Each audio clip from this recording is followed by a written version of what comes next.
Online teaching platform MIT classes में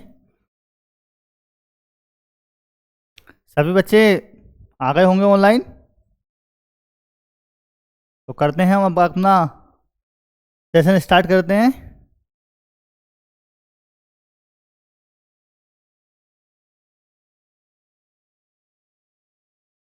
बेटा 1 minute wait कर लेते हैं, बच्चे को आने दीजिए सभी बच्चे। तो अभी बच्चे जल्दी जल्दी आ जाएं।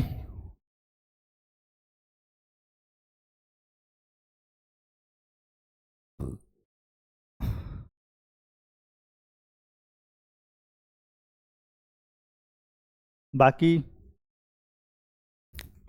कितने बच्चे आ गए?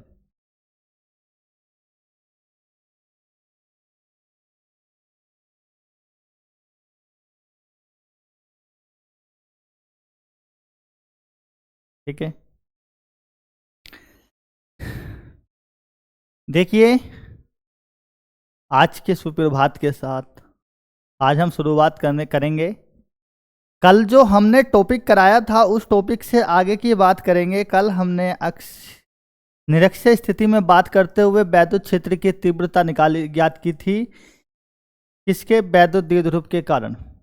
और यहाँ पे हम वैद्युत क्षेत्र की तीव्रता की बात करेंगे, किसके कारण करेंगे? एक रिंग के कारण हम करेंगे वैद्युत क्षेत्र की तीव्रता की, रिंग या वलय के कारण। एक बहुत महत्वपूर्ण क्वेश्चन है हमारे सिलेबस में, जो है बहुत महत्वपूर्ण क्वेश्चन है, उस क्वेश्चन की हम बात करेंगे एक। उसके बाद हमें फिर न्यूमेरिकल करने हैं। बेटा न्यूमेरिकल इस चैप्टर के हम करेंगे, क्योंकि इससे अगला चैप्टर अगर NCERT आप लेके चलेंगे तो NCERT में ये दोनों ही चैप्टर आपके NCERT में देखने को मिल जाते हैं। तो पहला और दूसरा चैप्टर है, इनको NCERT में मात्र एक चैप्टर करके कंबाइन कर दिया गया है।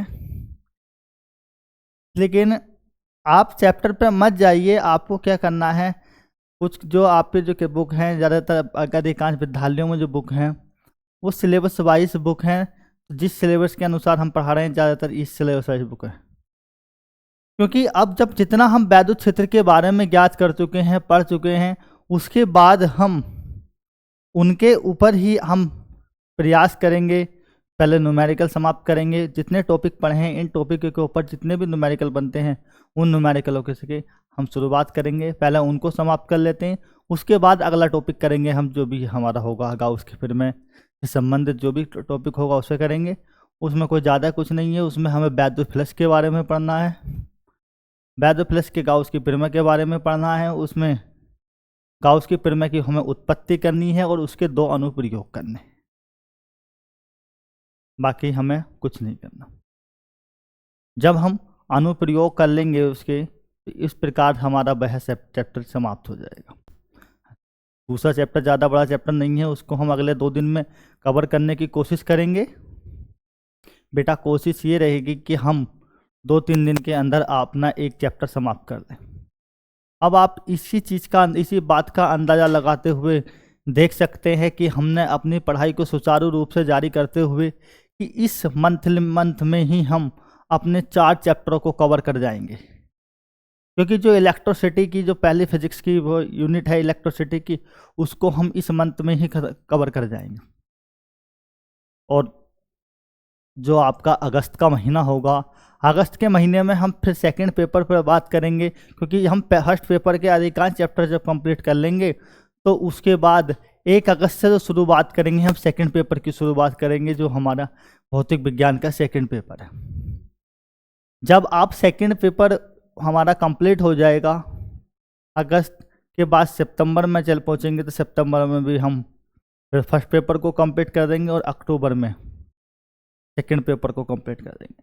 यानी हमारा जो टारगेट है वो 30 यानी कि 30 नवंबर, यानी कि मान सकते हैं कि 1 दिसंबर से पहले आपका कोर्स समाप्त करने का टारगेट है। कोशिश ये रहेगी हमारी बेटा कि हम 1 दिसंबर से पहले आपका कोर्स कंप्लीट करा दें, और कंप्लीट कराने के बाद फिर आपको 2-2.5 महीने हम प्रॉपर क्या कराएं, तैयारी कराएं, और बहुत अच्छे तरीके से तैयारी कराएं। कहते नहीं हैं, एक छोटी सी बात कही जाती है कि अगर खामोश कोई व्यक्ति खामोश रहता है तो उस व्यक्ति का फायदा ना उठाया करें, क्योंकि खामोश रहने वाला व्यक्ति हमेशा खतरनाक होता है या नहीं। कहने का मतलब ये है, यदि हम अपने पूरी क्लास में खामोश बैठे हैं तो हमारी खामोशी का ये मतलब नहीं कि हम कमजोर हैं। आने वाला समय हमारी खामोशी के कारण ही हमारे रिजल्ट तय करेगा। बेटा आज हम खामोश हैं, मान लीजिए क्यों खामोश हैं, क्योंकि हमारा संपूर्ण फोकस हमारी पढ़ाई पे है। और जिस दिन हम बोर्ड की परीक्षा देने के बाद में जब हमारा रिजल्ट आएगा तो हमारी खामोशी के लिए हमको बोलने की जरूरत नहीं है। जमाना ही हमारी खामोशी में किस चीज़ में बदल जाएगी, जमाने में शोर में बदल जाएगी। फिर जलवायु ही हमारा होगा कि हाँ कि हमने कितना, कि हमारा डिस्ट्रिक्ट में नाम आ गया, हमारा उत्तर प्रदेश में नाम आ गया, होगा या नहीं। क्योंकि अगर कोई बच्चा आप क्लास के अंदर बैठे हैं तो आप कोशिश ये कीजिए कि आप अपना फोकस करके रखिए बात पढ़ाई पर, और दूसरों को ये जाहिर ना हो कि ये बच्चा पढ़ रहा है। और जिस दिन रिजल्ट आएगा उस दिन पता चल जाए कि टॉप किसने किया, भाई टॉप इस बच्चे ने किया। अबे तुम तो पढ़ते भी नहीं थे, इतनी मेहनत भी नहीं करते थे, आपने टॉप कैसे कर गए। फिर उस दिन बात होगी कि हम टॉप ऐसे इसलिए कर गए क्योंकि हम जो है सबसे पहले क्या करते थे, हम MIT क्लासेस से पढ़ते थे। आई समझ में। चलो इसी क्रम में हम बात करते हैं बेटा, क्लास 12th फिजिक्स चैप्टर 1 की में हम बात करेंगे। एक वलय के बारे में बात चल रही है हमारी।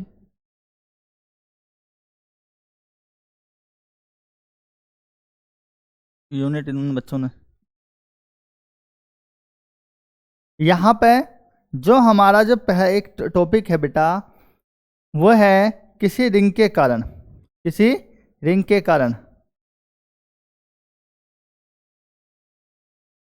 एक समान आवेशित किसी वलय के कारण वैद्युत क्षेत्र।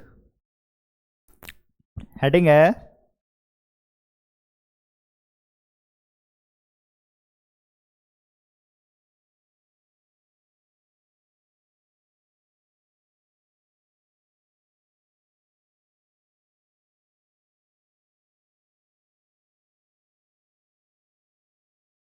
के कारण वैद्युत क्षेत्र।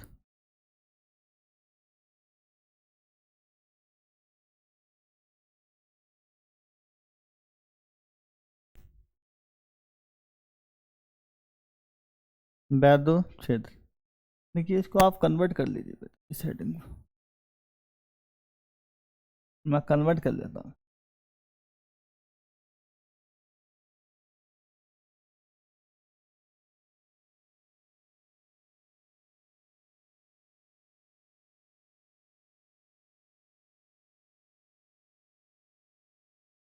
चलो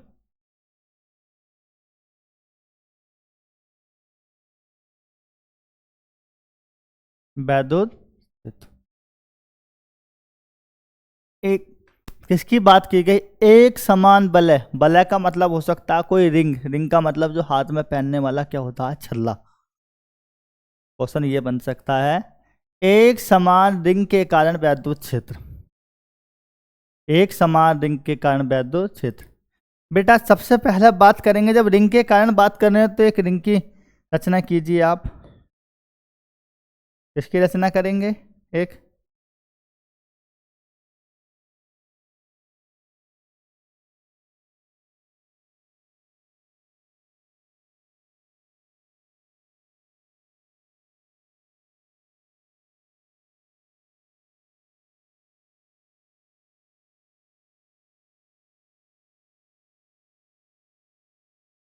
ये क्या हो गई, हमारी कोई रिंग हो गई।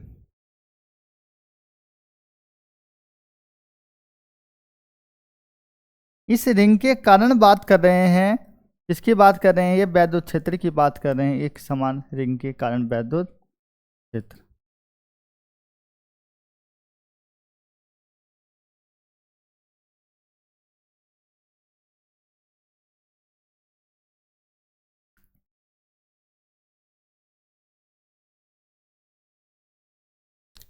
मान लीजिए कि ये रिंग है, इस रिंग का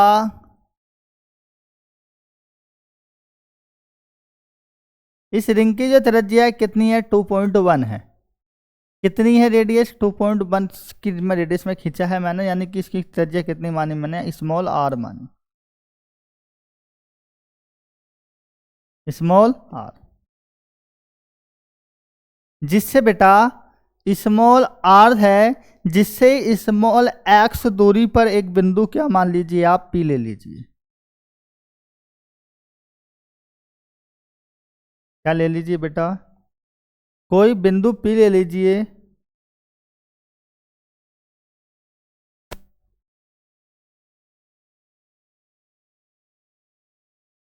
ये डायरेक्शन कितनी, स्मॉल आर, और इससे ये दूरी पर एक बिंदु क्या है, स्मॉल एक्स दूरी पर एक बिंदु मैंने यहां क्या मान लिया, P। जिस पर हमें क्या ज्ञात करनी है, वैद्युत क्षेत्र की तीव्रता ज्ञात करनी है, जिस पर हमें वैद्युत क्षेत्र, और ये वलय जो है, एक समान वलय जो है, इस पर क्या है, आवेश है, क्या है, एक समान वलय के कारण।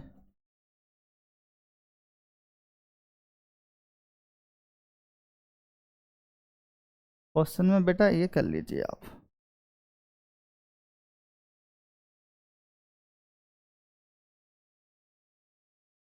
इसकी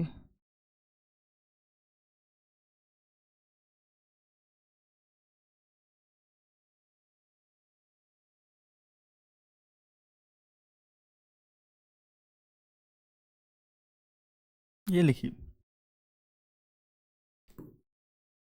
एक समान आवेशित वलय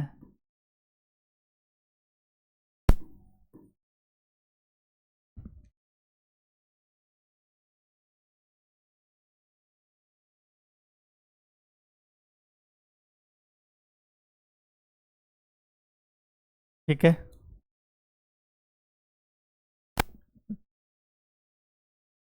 हाँ, क्या है, माना एक माना स्मॉल आर त्रिज्या की क्या है, एक समान, माना स्मॉल आर त्रिज्या की एक समान आवेशित वलय है, एक समान आवेशित वलय है, जिसके मध्य बिंदु O से, जिसके मध्य बिंदु O से स्मॉल एक्स दूरी पर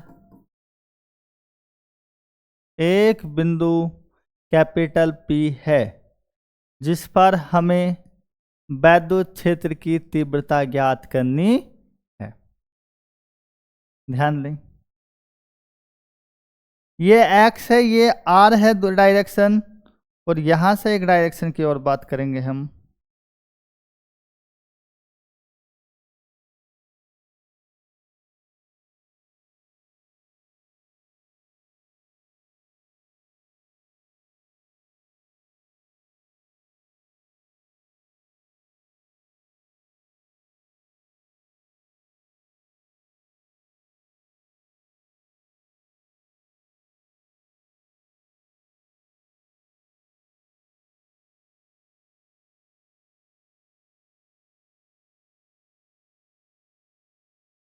ठीक है, स्मॉल एक्स दूरी पर O से क्या है, एक बिंदु कैपिटल P है, जिस पर हमें वैद्युत क्षेत्र की तीव्रता ज्ञात करनी है। देखिए यहां से बेटा, इसे अगर ये डायरेक्शन हमारी x है, ये स्मॉल r है, तो ये डायरेक्शन क्या बचेगी बताइए, ये हमको निकालनी पड़ेगी, कितनी बचती है बताएं। अगर मैं इस डायरेक्शन की बात करता हूं, देखो ये 90 डिग्री का एंगल है, और ये कितने एंगल बनाते हुए है, थीटा एंगल बनाते हुए है। तो ऐसी कंडीशंस में कौन सी परिमा लगती है बताइए, समकोण त्रिभुज की आकृति बन रही है, और समकोण त्रिभुज की आकृति में कौन सी परिमा लगती है बताएं आप।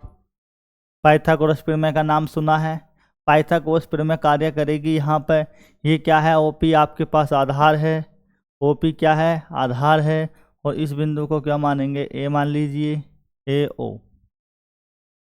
अब यहाँ पे क्या पाइथागोरस प्रमेय कार्य करेगी, ये लंब है, ये आधार है, और पाइथागोरस प्रमेय में हमारा जो कर्ण होता था बेटा, वो होता था root under root x square plus r square. ध्यान रहेगी ये बात, x square plus r square, यानी आधार का वर्ग प्लस लंब का वर्ग बराबर जो किसके क्या, जो अगर रूट में लिख देते हैं इसको तो बराबर आता है किसके, लंब के, यानी कि कर्ण के बराबर आएगा। आवेशित वलय है ये, कितने भागों में टूट जाएगी, ये 2 भागों में टूट जाएगी। कितने भागों में टूटेगी, ये 2 भागों में टूट जाएगी। बात करेंगे उन दोनों भागों की।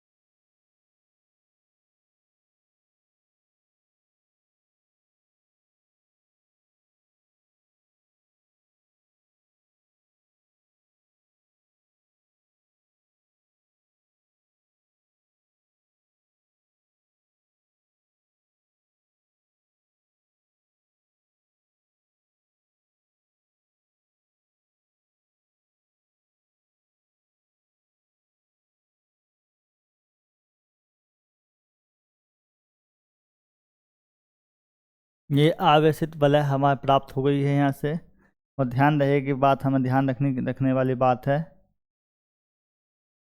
देखिए यहाँ पे आपको वैद्युत क्षेत्र ज्ञात करना है।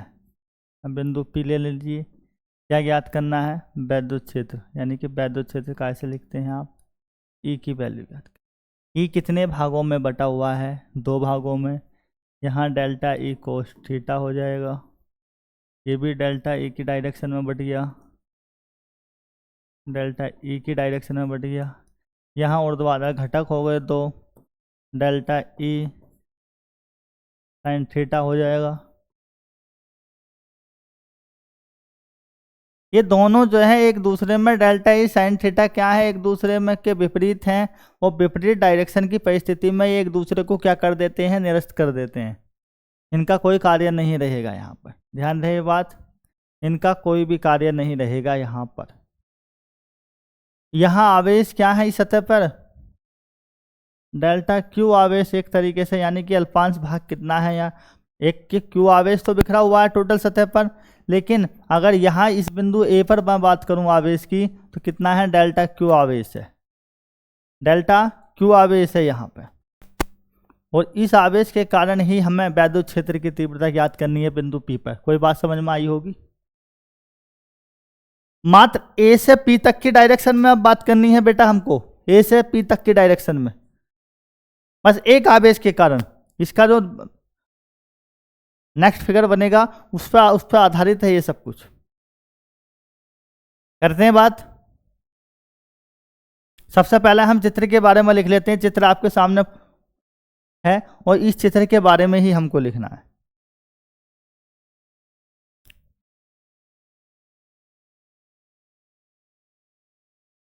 माना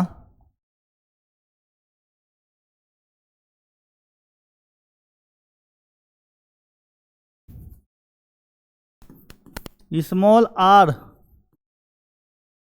त्रिज्या की एक रिंग एक समान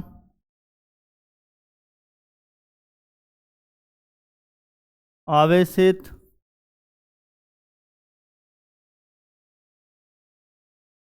वैद्युत क्षेत्र में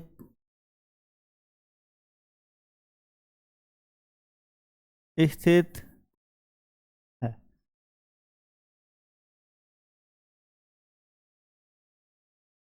स्थित है जो बेटा स्थित है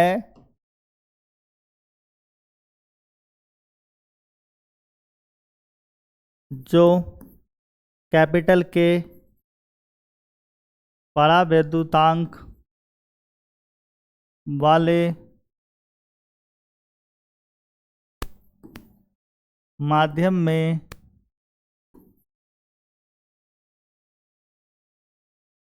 रखी है, माध्यम में रखी है,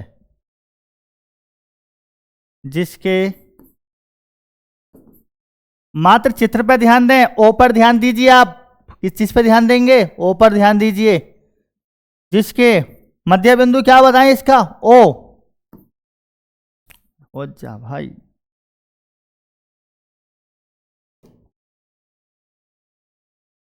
मध्य बिंदु ओ से स्मॉल एक्स दूरी पर एक बिंदु कैपिटल पी है, जिस पर हमें वैद्युत क्षेत्र ज्ञात करना है। ठीक है, जिस पर हमें वैद्युत क्षेत्र ज्ञात करना है। अब जो बात करेंगे इसमें देखिए, बिंदु P पर वैद्युत क्षेत्र दो घटकों में वियोजित हो जाता है। भाई कितने घटकों में वियोजित है बेटा? दो घटकों में वियोजित है, ऊर्ध्वाधर घटकों में वियोजित है, जिनकी डायरेक्शन विपरीत है। लिखेंगे वैद्युत क्षेत्र में, वैद्युत क्षेत्र में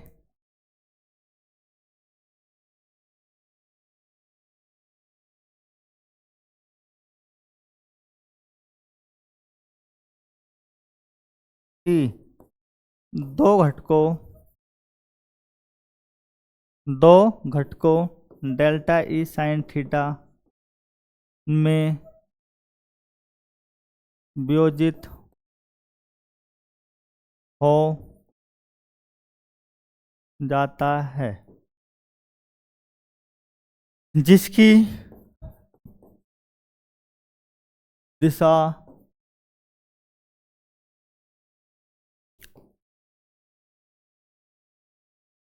विपरीत है, हो जाता है, जिसकी डायरेक्शन क्या है? विपरीत।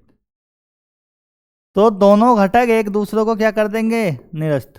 तो दोनों घटक एक दूसरे को निरस्त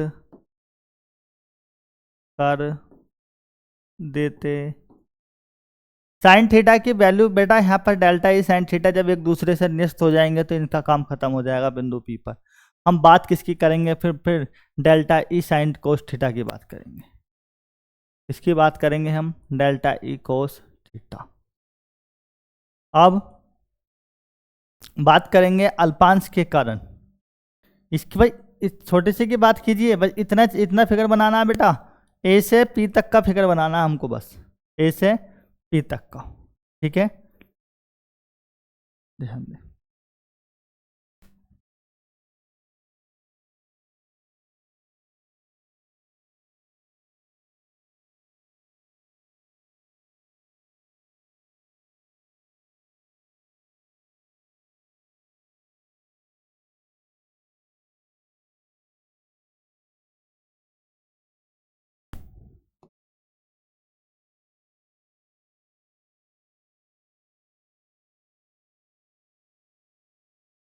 ए बिंदु था, बी बिंदु था,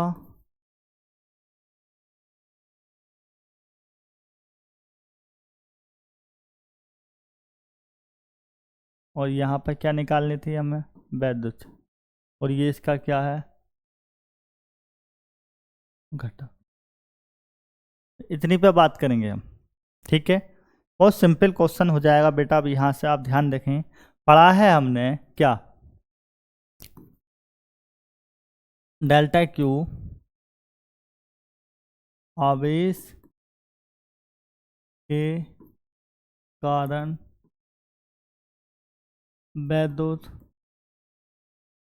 ठीक है, पढ़ा है आपने डेल्टा ई बराबर 1/4πε0 के delta q over r square की बात करेंगे तो इसका अगर रूट का x² प्लस आर स्क्वायर का होल स्क्वायर करते हैं तो रूट यहाँ से क्या हो जाएगा, हट जाएगा।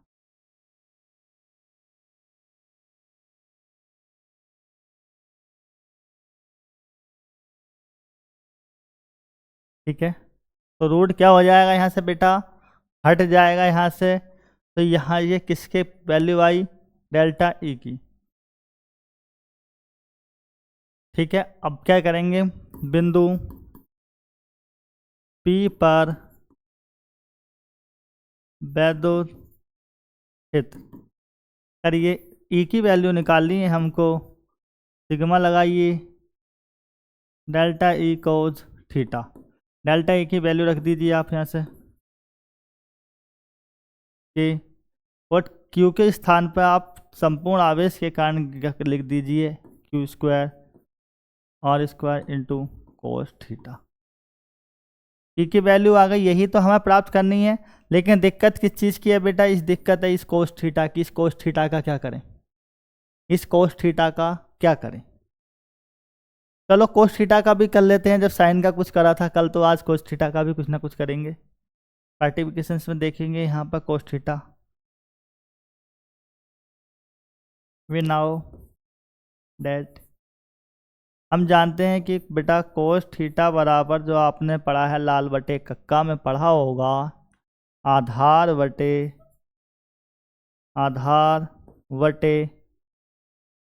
कण, पढ़ा है नहीं, आधार बटे कण पढ़ा है या नहीं। और जब आधार बटे कण पढ़ा है तो आप इसी स्लाइड में बात कर लीजिए कि कोज थीटा बराबर आधार कितना था, x था, और कण कितना था, ये हैगा कण, ये कण था हमारा कितना, और इसको क्या कोस थीटा के स्थान पर इस दूरी को कर सकते हैं, बताएं। कोस थीटा के स्थान पर इस दूरी को तो लिख सकते हैं या नहीं, लिख सकते हैं।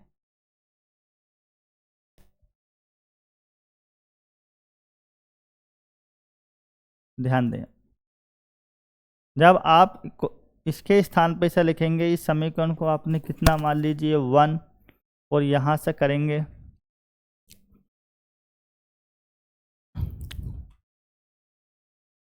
समीकरण 1 में कोस थीटा की value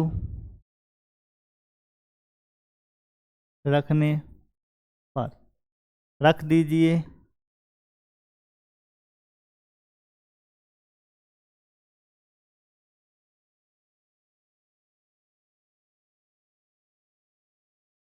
x² plus r square into x over root में था ना, x² प्लस का 1/2 लिख सकता हूँ। कितना लिख सकते हैं, 1/2। यहाँ से घाता देखिए,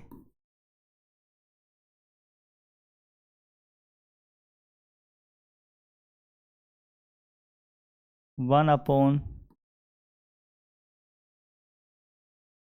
के QX over x² plus r square की पावर। बेटा ये घात कितनी है, ये घात है 1, और ये घात कितनी है, 1/2। जब 1/2 की और बात करेंगे 1/1 की, 1/2 और 1/1 को आप क्या करेंगे, यहाँ से जोड़ेंगे। और घात में जब 1 में 1/2 की बात करेंगे जोड़ने की, तो कितना हो जाएगा, 1 प्लस 1/2 कितना, 3/2, 3/2। ठीक है, उसके बाद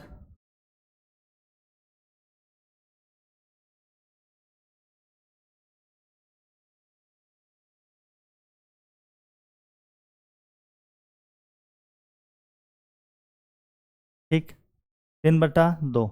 अब इसमें आगे कुछ नहीं कर सकते हम, तो हम यही क्या हो जाएगी, हमें एक समान आवेशित वलय के कारण किसी बिंदु पर वैद्युत क्षेत्र, एक समान आवेशित किसी वलय के कारण किसी बिंदु पर वैद्युत क्षेत्र की तीव्रता हमारी कितनी हो जाएगी, ये इस फॉर्मूला को हम ध्यान रखेंगे। अगर इसी क्रम में बात की जाए बेटा कि केंद्र पर कितनी होगी, इस पर केंद्र पर, वो केंद्र पर ध्यान रखना कि x का मान कितना हो जाएगा बेटा, 0 हो जाएगा। जब x 0 हो जाएगा तो आप यहाँ से सेंटर की बात करेंगे, कितना करेंगे, q इंटू एक्स के स्थान पर 0 रख दीजिए, x square plus r square, नहीं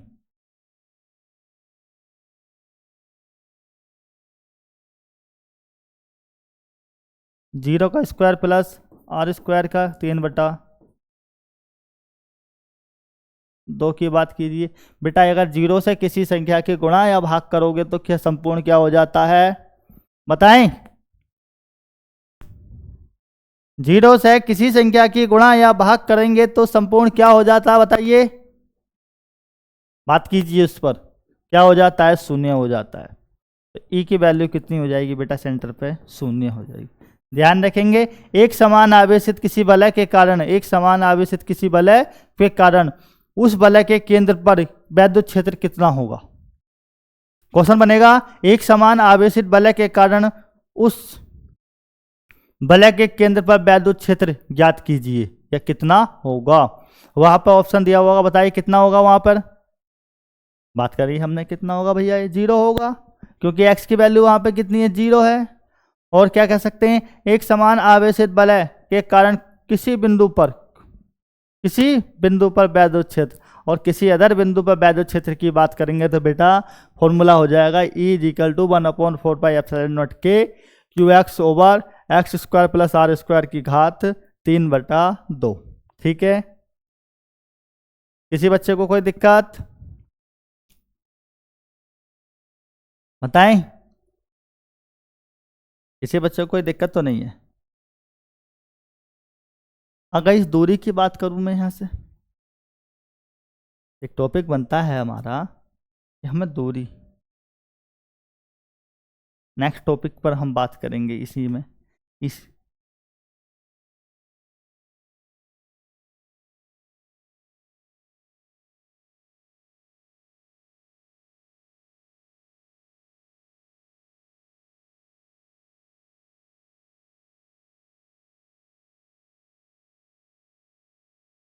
देखिए, अब बात करेंगे इसी क्रम में रिंग की, अगले जो हेडिंग है हमारा टॉपिक है, उस टॉपिक पर बात करेंगे। वह टॉपिक है क्या,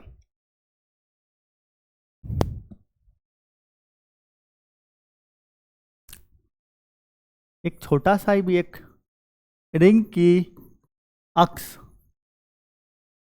रिंग की अक्ष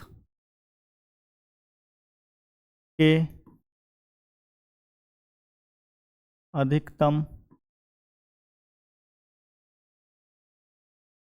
बिंदु पर वैद्युत क्षेत्र,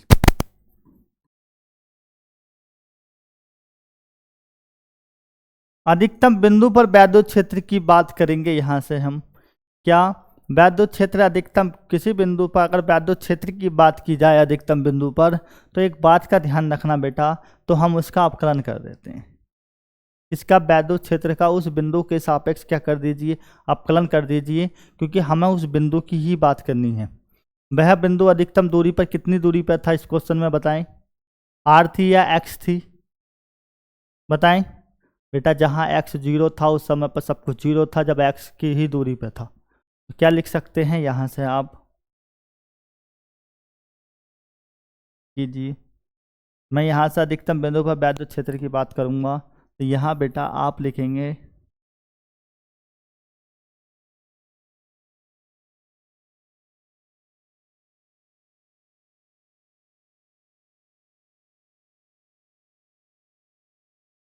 डेल्टा ए की बात ना करें जब आप अपकलन कर रहे हैं, ठीक है। अपकलन में बताएं क्या करते हैं बेटा, d E equal to d x, और अधिकतम कितना हो जाएगा, 0।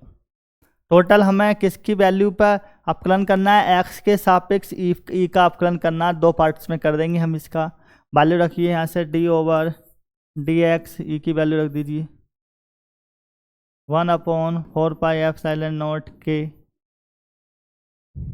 Q x over x² plus r² की पावर 3/2 बराबर किसके 0 पर बात।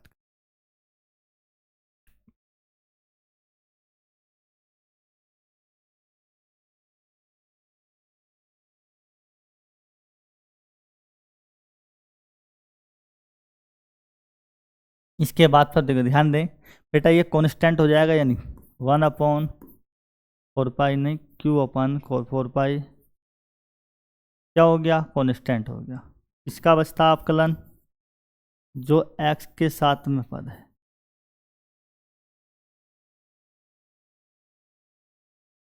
इस टोटल पद का क्या करना हमें अवकलन। आपने पढ़ा होगा अंश बटे हर का अवकलन पढ़ा है या नहीं, बताएं।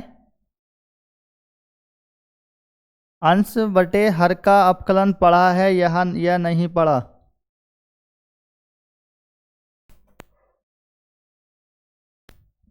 देखिए Q/4πε0 के बेटा, इसको अगर हम बटे में लेके चले जाएंगे, इस राशि को अगर हम उधर दूसरी तरफ भाग में लेके चले जाएंगे तो ये 0 के साथ भाग में चली जाएगी और ये क्या हो जाएगी 0 हो जाएगी। बात कीजिए d/dx की बात करेंगे x/x² प्लस की घात 3/2 बराबर 0। प्रथम पद की बात कीजिए, इसकी जो अंश है अंश का आप अवकलन करेंगे, x का अवकलन करेंगे x के सापेक्ष, कितनी घात बने कितनी घात रहेगी x की पावर n, कुछ नहीं तो 1, तो कितना मान रहेगा 1। हर को आप ऐसे ही लिख देंगे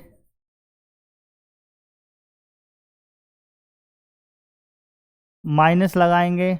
अब क्या इस बार क्या करना, आपको x को ऐसे ही लिखना है, इसको x को आप ऐसे ही लिख दीजिए यहाँ से। और अब आप हर का अवकलन करेंगे, जब इसका अवकलन करेंगे तो कितना हो जाएगा, यहाँ से ब्रैकेट x का करते हैं तो कितना 2x हो जाएगा प्लस r² को आप क्या करेंगे ऐसे ही रहने दीजिए, किसे r² को आप ऐसे ही रहने दीजिए और जिसको आपने x माना उसका अवकलन करेंगे, कितना हो जाएगा 2x इंटू 2x और बराबर वटे कर दीजिए और इसका स्क्वायर करेंगे बेटा तो x² प्लस r² की पावर 3/2 गुणा कितने से 2 से 2 कैंसिल। ये फॉर्मूला होता है, जब मैथ में आप पहुँचेंगे मैथ वाले बच्चे जानते होंगे, इस समाकलन करने का फॉर्मूला होता है जो कक्षा 11 में पढ़ाया जाता है। अगर आप कक्षा 11 सही तरीके से पढ़े हैं तो आप इस फॉर्मूले से क्वेश्चन कर सकते हैं। समझिए एक बार और आप देखिए इसको कहाँ से आया।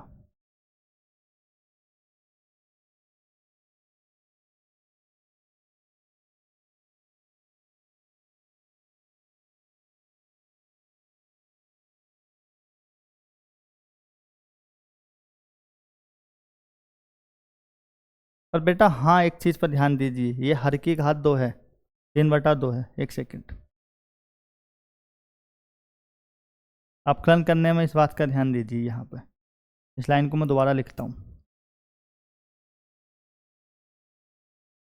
देखिए मैं स्लाइड ही चेंज कर लेता हूँ क्योंकि स्लाइड पर इधर लिख लेते हैं।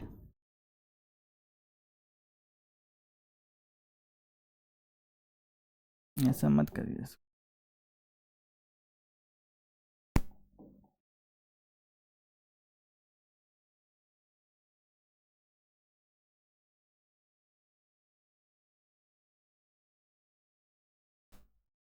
ठीक है, इसी पोर्शन पर ले लेंगे क्योंकि समझाना भी तो है। बात करो इसकी बेटा, अंश ये तो क्या हो गया अंश हो गया, क्या हो गया ये अंश। मैं कलर यहाँ से चेंज करता हूँ, देखिए जो काम करना हमको। अंश है, अंश का अवकलन x का x के सापेक्ष अवकलन बेटा 1 होता है। कितना होता है 1। क्यों? एक फॉर्मूला होता था x की पावर n d/dx x की पावर n, तो इसे n गुणा में आ जाता था और x की पावर n-1 कर देते हैं। ये फॉर्मूला होता है, ध्यान रहेगी बात, जिन बच्चों ने नहीं पढ़ा। और अब जो नीचे वाला है उसको आप ऐसे ही लिख दीजिए, हर को ऐसे ही लिख देते हैं, माइनस चिन्ह लगाते हैं। इस बार x को ऐसे ही लिखना है और नीचे वाले के साथ हमें क्या करना है, अपकलन करना है। इस टोटल को आप क्या मान लीजिए, इस टोटल को x मान लीजिए एक समय के लिए। टोटल को जब x मानेंगे तो इसे x की पावर कितना हो जाएगा, n कहाँ आ जाएगा, बटे में आ जाएगा। और x की पावर यानी x क्या है, x² प्लस r² की पावर n-1 यानी 3/2 -1, 3/2 में से 1 कम हो जाएगा तो कितना बचेगा बेटा, 1/2 बचेगा। वो जिसको x माना है उसका अपकलन करना है। x² प्लस r² में r के अगर अपकलन करेंगे तो r का x से कोई रिलेशन नहीं है, 0 हो जाएगा। और x² का कितना हो जाएगा, 2x, और जो भी आता है 2x उससे कर देंगे गुणा और कर देंगे बराबर। और बटे में क्या आ जाएगा, इस जो आपका हर है उसका उसे लिखेंगे और बेटा उसकी घात 2 करेंगे।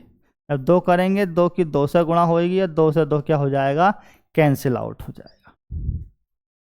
ये हमारा प्राप्त होता है, समझ में आई होगी बात। उसके बाद क्या प्राप्त हुआ, x² प्लस r² की पावर 3/2 माइनस, यहाँ से देखेंगे 2 से 2 क्या हो जाएगा, कैंसिल हो जाएगा। 3x² बचेगा यहाँ से, और यहाँ से कितना बचता है, x² प्लस 1/2 बराबर कितना बेटा, 0 कर लीजिए। और ये हर वाले को आप अगर दूसरी तरफ लेकर जाएंगे भाग गुणा में तो वो 0 के गुणा में चला जाएगा, तो ये भी सब कुछ क्या हो जाएगा, 0 हो जाएगा। आई बात समझ में। यहाँ से x की वैल्यू ज्ञात करनी है बेटा। इन दोनों को अगर 3/2 को हमने जोड़ के लिखते हैं तो क्या लिख सकते हैं, इसे लिख सकते हैं x² प्लस r² की पावर 1/2 लिख सकते हैं, और x² प्लस r² लिख सकते हैं। क्योंकि जब गुणा में जोड़ेंगे 1/2 में 1 जोड़ेंगे तो कितना आ जाएगा, 3/2 आ जाएगा। ऐसे ही 3x² लिख सकते हैं यहाँ से, और x² प्लस r² की पावर 1/2 बराबर कर देंगे 0। कॉमन कुछ है, कॉमन ये कॉमन है आपको दिखाई दे रहा है, इसको कॉमन ले लीजिए। कितना बचता है यहाँ से, प्लस r², बड़े ब्रैकेट में करिए, माइनस 3x² बराबर 0। ये सब कुछ 0 है, ये गुणा में है सब कुछ, और ये गुणा में जो भी कुछ राशि गुणा में है हमारे पास, ये कहाँ चली जाएगी, बराबर के दूसरी तरफ भाग में चली जाएगी। और 0 से किसी संख्या को जब भाग देंगे तो कितना हो जाएगा, 0 हो जाएगा। तो कितना बचेगा बेटा, यहाँ से ध्यान दें, x² plus r² minus 3x² बराबर 0। बेटा ये x² प्लस का है, ये 3x² माइनस का है, तो कौन फालतू है, माइनस के फालतू में, कितने फालतू, 2x² फालतू बराबर 0। 2x² उधर ले जाइए बराबर r²। ठीक है, दोनों तरफ क्या कर दीजिए बेटा, अगर वर्गमूल करेंगे दोनों तरफ तो √2 हो जाएगा, यहाँ ये x रह जाएगा घातों में और यहाँ r रह जाएगा। वैल्यू किसकी चाहिए थी, x की, तो ये कितनी आ जाएगी, प्लस माइनस r/√2। अधिकतम बिंदु कितनी दूरी पर होगा, प्लस माइनस r/2√2। इतना बड़ा अगर अधिकतम बिंदु की हमसे बात करते हैं, इस क्वेश्चन में पूछते हैं, हमको अधिकतम बिंदु पूछते हैं, तो इस क्वेश्चन में हमें कुछ नहीं करना, हमें सिर्फ अधिकतम बिंदु पर अगर न्यूमेरिकल आ जाए आपका किसी बल के कारण तो x की वैल्यू पूछनी है। तो अगर r की वैल्यू दी गई है, त्रिज्या जो उस बल की त्रिज्या को √2 से क्या कर दीजिए, आप भाग कर दीजिए, तो आपको वो अधिकतम दूरी प्राप्त हो जाएगी। क्योंकि जब तक हम इस क्वेश्चन को नहीं करते तो हमें न्यूमेरिकल करने में दिक्कत होती। बेटा न्यूमेरिकलों की ही वजह से इस क्वेश्चन को हमको करना पड़ा। आप किसी भी सिलेबस को उठा कर देख लीजिए, विद्यालयों में, अधिकांश विद्यालयों में टीचर्स लोग इस टॉपिक को नहीं कराते। क्यों न? कुछ टॉपिक क्योंकि विद्यालय में समय का अभाव होने के कारण कुछ टीचर जो हैं इस चीज़ को छोड़ देते हैं। लेकिन जब बेटा हम बिल्कुल कम यानी कि किसी भी टॉपिक को प्रॉपर नहीं पढ़ेंगे तो वहाँ पर हमारे साथ दिक्कत हो सकती है। तो ऐसे ही हम इसको निकाल सकते हैं। अब हमको पता चल गया कि भाई एक वलय है, उस वलय के कारण अगर वैद्युत क्षेत्र की प्राप्त करा जाएगा तो उसका अधिकतम दूरी कितनी ली जाए उसे प्राप्त करेंगे। हमें पता है वलय की, हमें त्रिज्या पता है। जब वलय की त्रिज्या पता होगी तो क्या करेंगे, हम त्रिज्या लिखेंगे भाई, √2 से क्या कर दोगे, भाग कर दीजिए, हमारा आंसर सामने आ जाएगा। इतना बड़ा क्वेश्चन थोड़े करेंगे बेटा हम उसको, नहीं। हम मात्र किस चीज़ पे हमारे माइंड सेट में फीड है कि भाई एक वलय के कारण अगर x का मान निकालने के लिए हमें दूरी का r का पता होना चाहिए, त्रिज्या का। अगर r त्रिज्या का पता तो r त्रिज्या को √2 से क्या कर दीजिए, भाग कर दीजिए। इस क्वेश्चन में किसी बच्चे को कोई डाउट हो तो मुझे बताएं, कमेंट कीजिए प्लीज।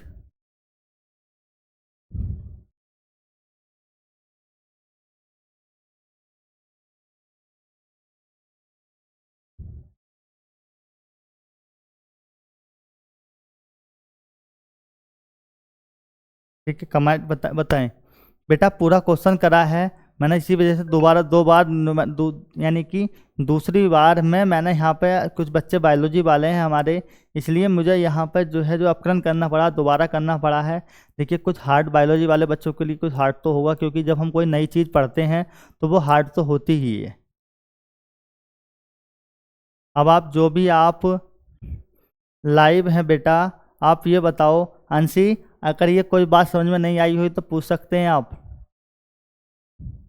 नीमा बताइए, कपिल सागर बताइए, उवेश बताइए, सारिक बताइए भाई, प्रियांशी बताइए। अगर आपको ये क्वेश्चन दे दिया जाए तो आप कर लेंगे या नहीं? अगर कर सकते हैं तो कमेंट कीजिए प्लीज, इसमें कमेंट कीजिए।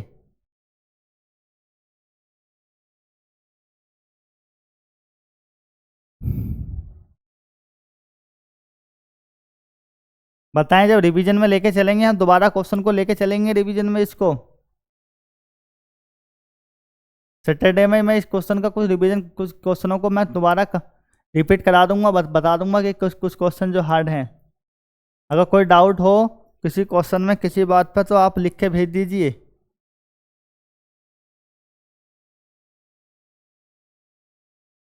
बताइए।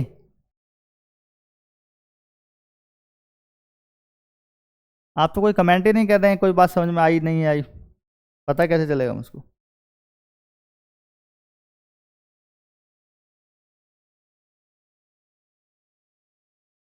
कोई दिक्कत?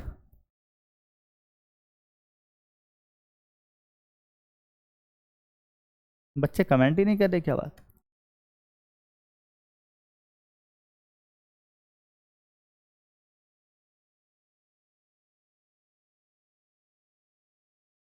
ठीक है,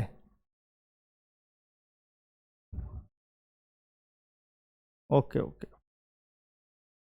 देखिए इसी क्रम में बेटा हम बात कर लेते हैं, हम आगे चलते हैं, क्योंकि ये चैप्टर जो वैद्युत क्षेत्र की जो यूनिट है, उस यूनिट के आधार पर ये चैप्टर हमारा कंप्लीट हो चुका है। वैद्युत क्षेत्र या वैद्युत क्षेत्र की तीव्रता। किसी बच्चे को इस चैप्टर में किसी टॉपिक के बारे में जानना हो, समझना हो तो बता सकते हैं। एक्सरसाइज के जो न्यूमेरिकल लेके चलेंगे, कुछ हम कुछ बेसिक न्यूमेरिकल पकड़ लेते हैं। अब एक दो न्यूमेरिकल करते हैं, कुछ बेसिक एग्जाम्पल में न्यूमेरिकल करेंगे हम एक दो। कल से हम चैप्टर के सभी न्यूमेरिकलों को कवर करेंगे। आप फोकस अपना मात्र बेटा, अपना फोकस आप मात्र सिर्फ बोर्ड एग्जाम तक सीमित ना रखा करें। हमें सब कुछ कंप्लीट सिलेबस हमें कवर करके चलना है। उसकी वजह मैं बता दे रहा हूँ बेटा, जब हम इंटर का सिलेबस बिल्कुल कंप्लीट सिलेबस कवर करके चलेंगे तो बोर्ड तक हमारा, उसमें हमारा फ़ायदा उसमें बोर्ड में मिलेगा, क्योंकि बोर्ड में हम टॉप कर जाएंगे। उसके बाद जस्ट आपको पता है, जब नीट का पेपर, नीट का बच्चों, बायोलॉजी वाले बच्चों के लिए नीट का, और जो गणित वाले बच्चों के लिए IIT का जो पेपर एग्ज़ाम होता है, तो उस एग्ज़ाम की जब आप प्रिपरेशन करेंगे तो बेटा उसका आपका पेपर होगा कोई, तो तुरंत हम जैसे ही आपका इंटर का पेपर हो जाएंगे तुरंत उस इंटर के पेपरों के कंप्लीट सेक्शन के बाद हम आपको फिर दोबारा से हम आपको तैयारी कराएंगे। आप जिस एग्ज़ाम को कहेंगे उस एग्ज़ाम की तैयारी कराएंगे। तो इसलिए हमारा मकसद है, हमें एक आध टॉपिक अगर फालतू कराना भी पड़ेगा तो बेटा हम उस टॉपिक को जो है कंप्लीट तरीके से करा के चलेंगे आपको। लेकिन आपसे इतना है, अगर कोई बात समझ में नहीं आए तो आप प्लीज़ या तो कॉल करके बता दें मुझे, या कॉल करके नहीं बताएं तो आप कमेंट करके बता दीजिए। अगर कमेंट कर रहे हैं आप, आपको कोई रिस्पॉन्स नहीं मिल रहा है उधर से, तो भी आप शिकायत कर सकते हैं। क्योंकि देखिए आप सफल होंगे, आपके सफल होने के लिए ही हमारा टारगेट है, आपको सफल करना ही हमारा टारगेट है। यदि बेटा आप सफल नहीं होंगे, फॉर्मेलिटी निभाएंगे, तो उसमें काम नहीं चलेगा। आप भली भांति जानते हैं कि आने वाले समय में कंपटीशन बहुत हार्ड होने वाला है, तो उसके लिए हमें टॉप बन कर रहना पड़ेगा आगे। अगर हमारे अंदर टैलेंट होगा तो हम कहीं पर भी बीच मैदान में खड़े होकर हम जॉब मांग सकते हैं कि हमें नौकरी दो, हमारे अंदर टैलेंट है। ठीक है, एक क्वेश्चन की बात करेंगे यहाँ से।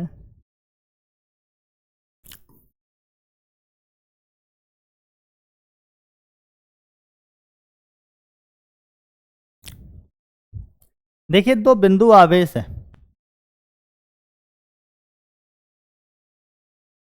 दो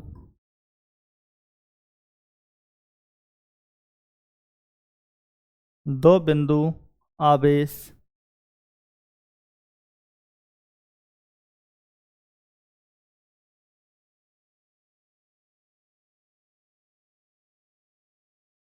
तीन × 10⁻⁸ कूलाम तथा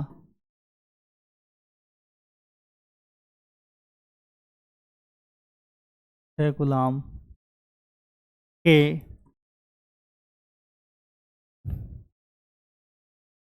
एक दूसरे से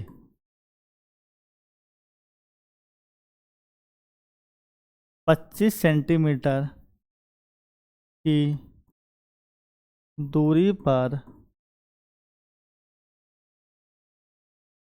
रखे हैं। दो बिंदु आवेश हैं बेटा, ये एक दूसरे से 25 सेंटीमीटर की दूरी पर रखे हैं। इनके मध्य कूलाम बल ज्ञात करें। राइट, ये हमारा क्वेश्चन है।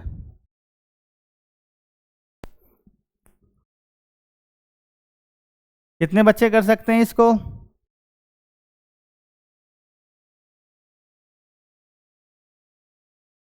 देखिए कैसे करना बेटा, किसी भी क्वेश्चन को करने से पहले आप उसका एक फिगर बना लीजिए।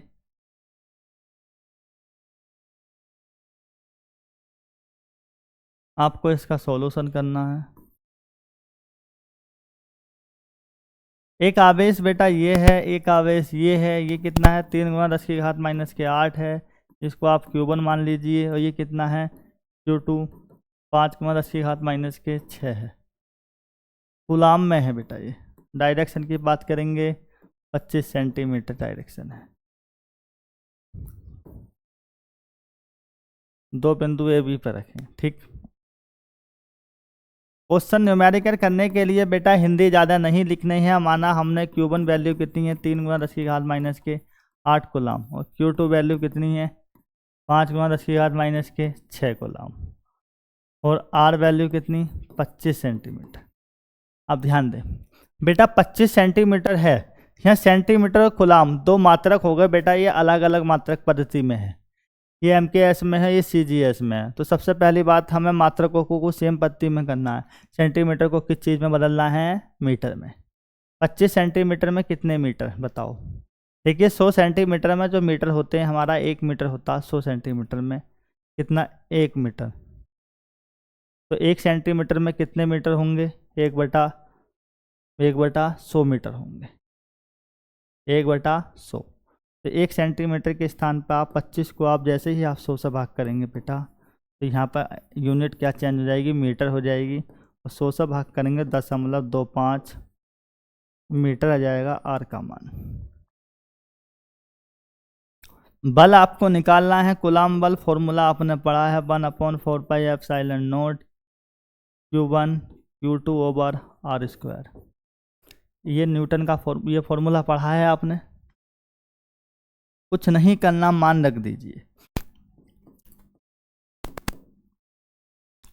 1/4πε0 का मान मैंने बताया था बेटा, कितना होता है इसकी वैल्यू,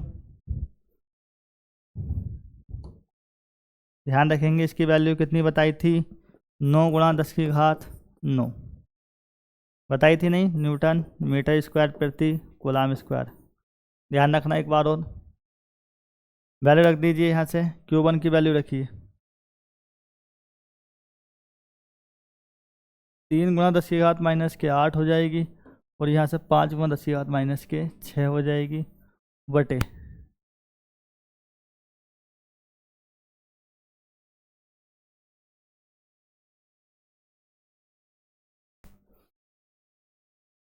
कितना, 25 को क्या करा था, 0.25। दशमलव जैसे ही आप यहाँ से ख़त्म करेंगे तो यहाँ पर 2 घातें आपकी प्लस की बढ़ जाएंगी। 5 से कट कीजिए, 5 पंजे 25 हो जाएगा यहाँ से, और आप ऊपर की गुणा कर लीजिए। 9 तिया 27/5, 27/5 गुणा, घातों की बात करेंगे 9 8। देखिए प्लस की घातों की बात कीजिए, यहाँ से कितनी हो जाएंगी, पहले 9 है प्लस की, और माइनस कितनी हो जाएंगी, गुणा में घाता जुड़ जाती हैं। 4 यहाँ से बचेंगी आपके माइनस की, 8 ऑलरेडी हैं, 12, तो कितनी बचती हैं, 12 में से 9 गए तो माइनस की 3 बचेंगी।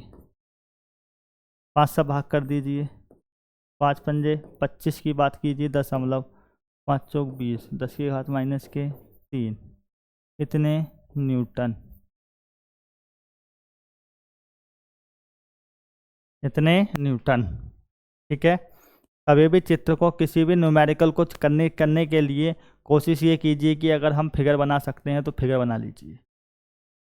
कोई भी न्यूमेरिकल करना, आप फिगर बना लीजिए। अगर फिगर बना लेंगे तो उसके आधार पर आपको न्यूमेरिकल बहुत सिंपल हो जाएगा, क्योंकि हमें ये पता चल जाएगा हमें करना है क्या।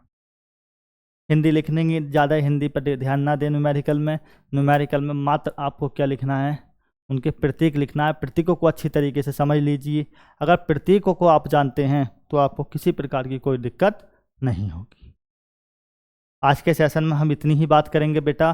कल आपको स्लाइड पर क्वेश्चन मिलेंगे। कल का सेशन कोई मत छोड़ना, क्योंकि कल हम इस चैप्टर के अधिकांश, कम से कम 10 को न्यूमेरिकल हम कवर कर सकेंगे। कल इस चैप्टर को फिनिश करने की कोशिश करेंगे। हमें इस चैप्टर में 15 न्यूमेरिकल कराने हैं, समथिंग 15 न्यूमेरिकल के लगभग आसपास हमें कराना है। ठीक है बेटा, आप अपनी पढ़ाई को सुचारू रूप से जारी रखें और अच्छे तरीके से पढ़ते रहें। कभी भी इस माइंडसेट के अंदर नेगेटिविटी नहीं लाएं, बुराइयों से बचें, समाज में होने वाली कुनीतियों से भी बचें। कोई क्या कर रहा है उस चीज़ पर फोकस नहीं करें, हमें अपनी पढ़ाई पे, अपने टारगेट पर फोकस करना है। सबसे मेन चीज़ ये है हमारी। बस हम तो आपसे यही आशा करेंगे कि आप प्रत्येक बुराई से बचें और आप बिल्कुल शांति स्वभाव, अपना व्यवहार नॉर्मल रखें। किसी व्यक्ति से किसी प्रकार का कोई झगड़ा ना करें। क्यों? क्योंकि आपको अपना माइंडसेट बहुत कूल माइंडसेट रखना है, नॉर्मल व्यवहार करना है। नॉर्मल व्यवहार के साथ माइंडसेट अच्छा रहेगा तो आपको क्या करनी है, पढ़ाई करनी है अच्छी तरीके से। और अपने जो विद्यालय में आपके साथ के सहपाठी हैं उन बच्चों को भी प्रेरित करें कि वो इधर उधर समय ख़राब नहीं करें, ट्यूशन के लिए इधर उधर नहीं जाएं कहीं। तो उन बच्चों से क्या कहें, उन बच्चों से कहें कि MIT क्लासेस में एक चैप्टर समाप्त हो गया है, भौतिक विज्ञान का भी और बाकी सब सब्जेक्टों का भी। आप कंटिन्यू पढ़ाई चल रही है तो उस पर भी विशेष ध्यान दे के चलें। और बेटा एक बात को ध्यान रखते हैं, 15 तारीख से हमारी नोकियर 11 की क्लासें भी संचालित होने वाली हैं, और कक्षा 10 और 12 का English medium, UP board English medium का भी समथिंग 15 के आसपास से, 15 या 16 तारीख से हमारा कार्य प्रारंभ हो जाएगा। हम यही सिलेबस को, यूपी बोर्ड के इस सिलेबस को हम इंग्लिश टू इंग्लिश भी लेके आ रहे हैं। अपना एक बैच बहुत जल्दी, एक बैच लेके आ रहे हैं, बहुत अच्छा बैच लेके आएंगे, अच्छे कंटेंट के साथ, बहुत अच्छे टीचर हैं उसमें भी। English medium, UP board English medium. UP board English medium, proper English medium को हम लेके आ रहे हैं, बहुत जल्दी लेके आ रहे हैं इंग्लिश मीडियम को। तो आपके साथ के जो भी बच्चे हैं उन्हें प्रेरित करें। देखिए कि इंग्लिश मीडियम के लिए बच्चों को एक्स्ट्रा इधर उधर भागने की आवश्यकता नहीं है, उसकी फीस में कोई ज़्यादा डिफरेंस नहीं रहेगा। 200-400 रुपये फीस फालतू हो सकती है, उसकी निकल के आ सकती है, लेकिन हम इंग्लिश मीडियम का सिलेबस भी लेके आएंगे। ठीक है, तो मैं इसी बात के साथ आज के इस सेशन को हम समाप्त करते हैं। कल हम सुबह फिर मिलेंगे, 5:30 बजे हम सुबह मॉर्निंग में फिर मिलेंगे। मैं आशा करता हूँ आप सभी बच्चे अच्छे तरीके से पढ़ें और अच्छी तरीके से अपना समय को बर्बाद ना करें, समय का सदुपयोग करें। ठीक है बेटा, धन्यवाद।